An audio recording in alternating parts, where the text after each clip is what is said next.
Hello and welcome, Inspired Podcast community. This is your new episode. My name is Caroline, and my today's guest is Chris Wasko. And I'm so happy that you said yes to our interview. Welcome, and how are you doing today? Thank you so much for having me. I'm doing great today. How are you doing? Wow, I'm fantastic because I met you and I would love to introduce you to the audience, of course.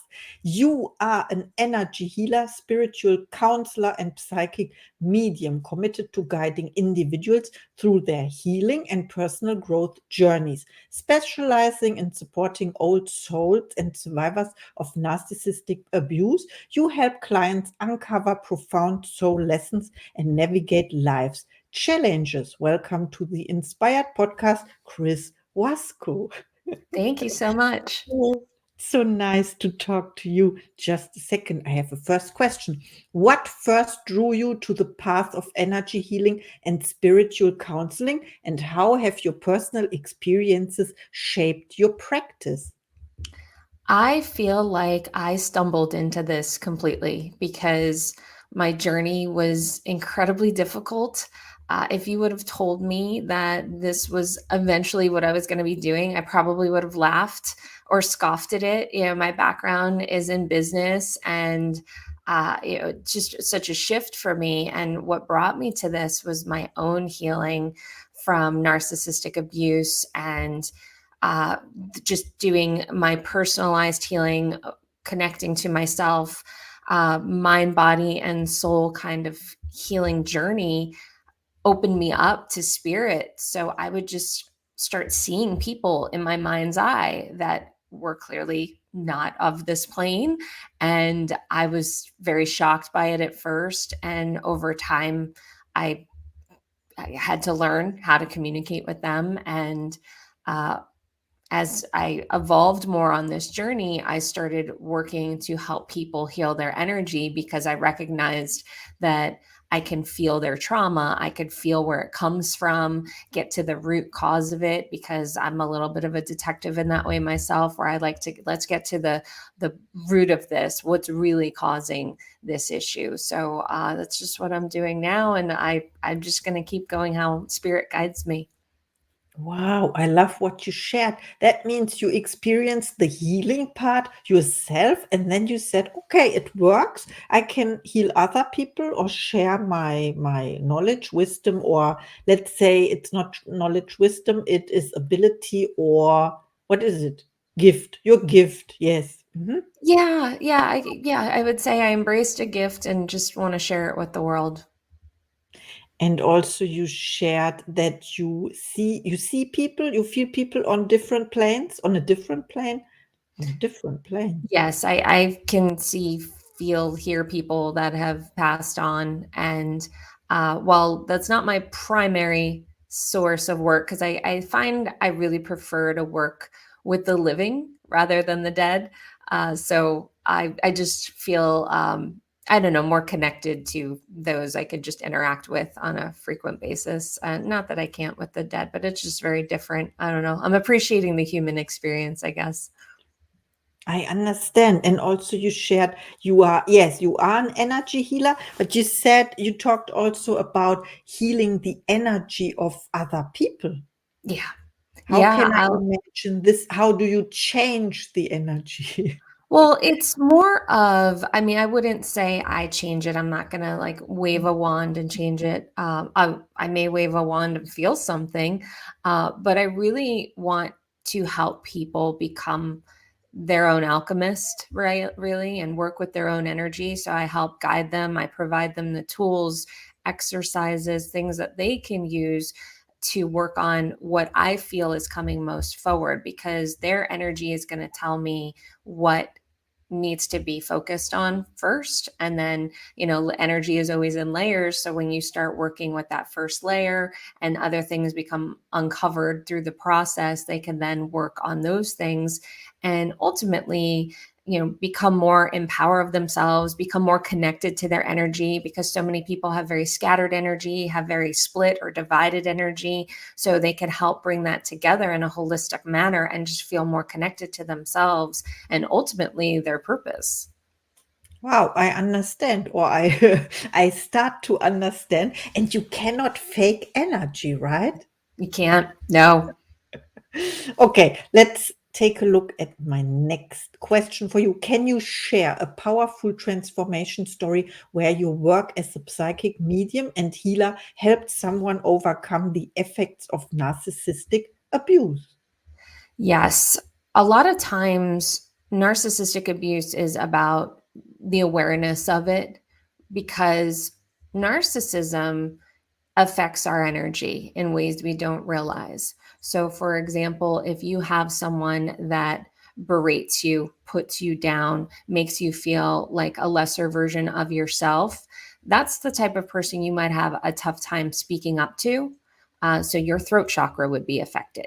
You've also been criticized for speaking out, or somehow treated in some way where you're not enough. So not only is your throat chakra affected, your heart chakra is also affected. So when we are in narcissistic relationships or have a narcissist in our lives, that it's not just a one-time thing. It's usually over time, these repeated behaviors, this cycle of abuse will affect the energy. So what I help people understand is how it's affecting their energy and what they can do to strengthen those areas, because over time it has really created some energetic damage. And so by helping rebuild that, they then become stronger energetically and then can make decisions accordingly, because in some cases we can remove ourselves from those type of relationships, in other cases we can't, like if you have a co-parent situation where you are sharing a child. So really, I've had amazing experiences where people just have this awareness and they recognize their own strength, whereas when they start working with me, they didn't feel like they really had that strength and that power. So it really helped them find that and reclaim it and move forward with it. And it's amazing to see, because you can really see and feel their energy shift. And I love that for them. Oh, I love what you shared. You can feel it. And I imagined some kind of energy walls, or I don't know how it's called. You built an energy wall that it cannot affect you anymore. Exactly. Very Yes, you create Mhm. an energetic boundary, and it's like a shield, and it's great because it can still happen. We can never control other people. We can only control ourselves. So if we have the tools to help us when it comes to dealing with a narcissist or being in a narcissistic relationship, it's incredible how you create shifts where it can no longer harm you in the way that it once did. Yes, and can you share 2 or 3, I don't know, pattern or something, how someone can identify a narcissistic, personality? Well, I think the first thing is understanding that narcissism is a spectrum, because we are taught that you have the over grandiose narcissist. That's very textbook. Someone who, their ego is rather grand, will walk in the door before they do, so to speak. So that kind of narcissist is a little easier to spot because they tend to be rather loud, rather in your face. However, in the beginning, they can be incredibly charming. So if you're in that love bombing stage, they're lifting you up, they're putting you on a pedestal, telling you how amazing you are, how you've changed their life, and they're feeding off of your energy. So you don't realize that until you get into the relationship more. So those are a little tougher to spot. It's recognizing the little red flags that they start to put out. They wear that mask in the beginning, and the mask starts to slip. And every single person I've ever worked with that has dealt with narcissistic abuse can remember those times in the beginning, the red flags that they felt were maybe a little orange and they kind of ignored it. And then later they said, that's when I started to see it. So it's really recognizing those moments. And same with the covert narcissist, because a covert narcissist is more manipulative and it's a lot more subtle. So I find they're a little more challenging to see. And they also can be very charming. So it's really recognizing their wording, what they say. If they say you need to do this, you need to do that, that's somebody that is trying to mold behavior. But it could come out in a way like, oh, I'm just trying to help you. If only you did this, your life would be better. So again, it's so subtle, and it's recognizing those tendencies, and we can't always do that. But definitely trust your gut, because that never lies. Everyone always tells me, I had this gut feeling and I ignored it. And I wish I didn't, because, like I said, they can be so incredibly charming.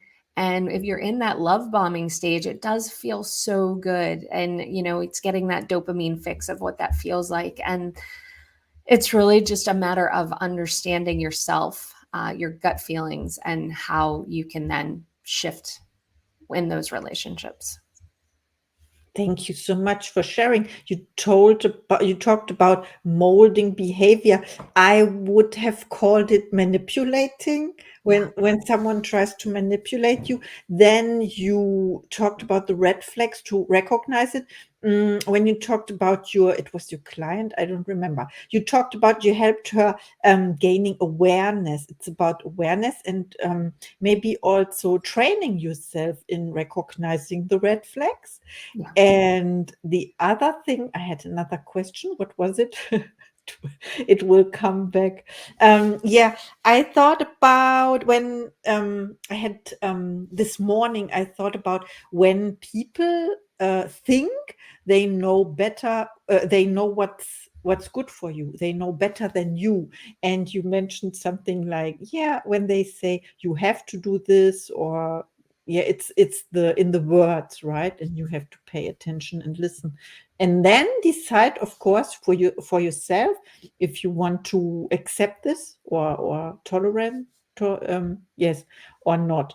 So thank you so much. Now we can identify this behavior, and you help your clients to heal, to break this pattern with energy work, right? Yes. Yes. Thank you. Wow, perfect. I love that so much. Yes, I have another question. Just a look.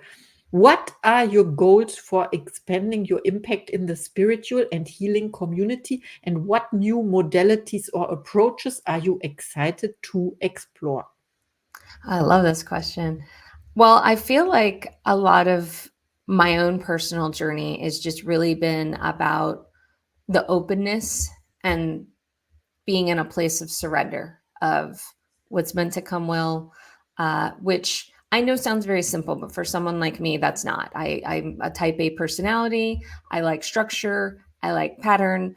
So to be in a place of surrender can be a little scary. Especially somebody who overcame narcissistic abuse and was in constant fight or flight mode. So that's been a very good lesson for me. And just seeing how I've evolved more because of that, how things have come to me more spiritually.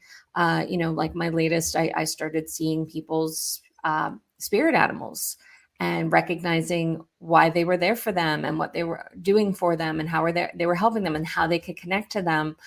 So I definitely love the surprises that have been happening for me because of that. And then just more forward, and just how I'm helping others, I've really been focusing a lot on inner child healing, because I find that when someone can heal those elements of the inner child, or at least work with their inner child, they're better able to identify their patterns and their limitations. And I think it really helps them in their journey, whether it's healing, whether it's just making decisions, whatever the case may be. Not everyone is on a healing journey, but we're all on some sort of journey. But when we connect to that inner child and really get a sense of who we are, it really helps us, I feel more peace and more connected to the journey that we're on. Wow, absolutely. Thank you so much. And I was thinking about, oh, I love spiritual, how are they called?